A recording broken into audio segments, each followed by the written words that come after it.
ఎవరు తగులుతుంది చంద్రబాబు నాయుడు గారు? ఎవరు తగులుతుంది కుటుంబరావు? అగ్రిగోల్డ్ బాధ్యత ఉసురు నీకు కాదు? ఆ ఆస్తులు దోచుకోవడానికి ప్రయత్నం చేస్తాం మీకు కాదు? హాయిలాండ్ ఆస్తులు వచ్చి మీ అన్యాక్రాంతం చేయడానికి ప్రయత్నం చేస్తున్న చంద్రబాబు నాయుడు గారు, చంద్రబాబు నాయుడు కుమారుడు లోకేష్ కాదు? ఏం మాట్లాడుతున్నారు? ఏ నోటితో మాట్లాడుతున్నారు మీరు? ఏం భాష ఉసురు? ఏం చేశారు మీరు? నేను చెప్తే కాదన్నారు. ఆ రోజు ఢిల్లీలో వచ్చి ఎవరైతే జిఎస్ఎల్ సంస్థ వచ్చి దాన్ని తీసుకోవడానికి ప్రయత్నం చేసి ఆక్షన్లో వస్తే వాళ్ళతో లావాదేవీలు చేశారు ఢిల్లీలో అర్ధరాత్రి.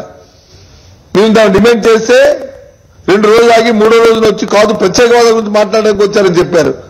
4వ రోజు వచ్చి కోర్టులో వాళ్ళు ఎఫిడవిట్ వేశారు, ప్రభుత్వం మాకు సహకరించట్లేదు, అందుకే మేము వెనకడు చేస్తున్నాం వేశారు. ఇది వాస్తవాలు కాదా? వాళ్ళు ఉసురు మీకు తొలగదు ఆ రోజు మీకు చెప్పలేదా?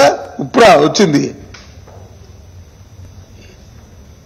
ఇవాళ అసలు నాకు అర్థమవుతున్న విషయం ఒకటి ఉందండి. అసలు రాష్ట్రంలో ఫైనాన్స్ మినిస్టర్, రాష్ట్రంలో రెవెన్యూ మంత్రి, అసలు క్యాబినెట్ ఉందా? ఏదైనా ఆర్థిక లావాదేవీలకు సంబంధించి మాట్లాడవలసి వస్తే ఫైనాన్స్ మినిస్టర్ ఎక్కడుంటారు తెలియదు రామకృష్ణ గారు. వాళ్ళ విషయాల గురించి మాట్లాడు, దానికి వచ్చి కుటుంబరావు ముందుకు వస్తాడు. నిన్న మొన్న పేపర్లోనూ టీవీలోనూ చూశాను.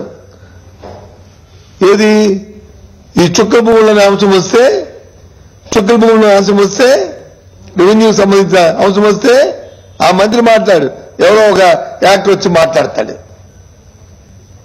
ఏంటిది?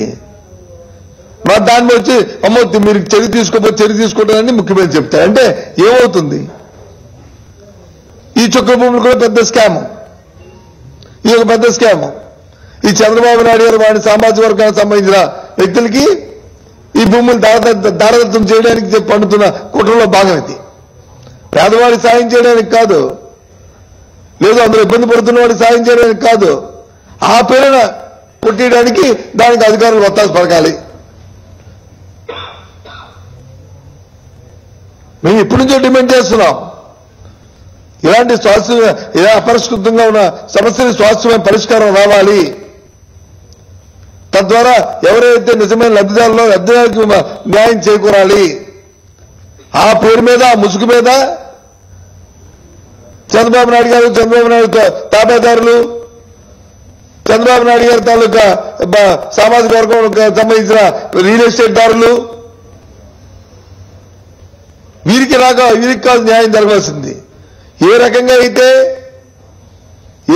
అయితే ఆ రోజు దేవాలయ భూముల్ని కాజేయడానికి చూశారో, అమరావతి సంబంధించిన దేవాలయ భూముల్ని, అమరేశ్వర స్వామి భూముల్ని ఏ రకంగా మీరు కాజేయని చూశారో, ఆ రోజు ఏ రకంగా మేము ఫైట్ చేసి దాన్ని కాదని చెప్పిన ఆపేమో రాష్ట్రపతి అందరికీ కూడా తెలుసు. మళ్ళీ ఇవాళ ఇది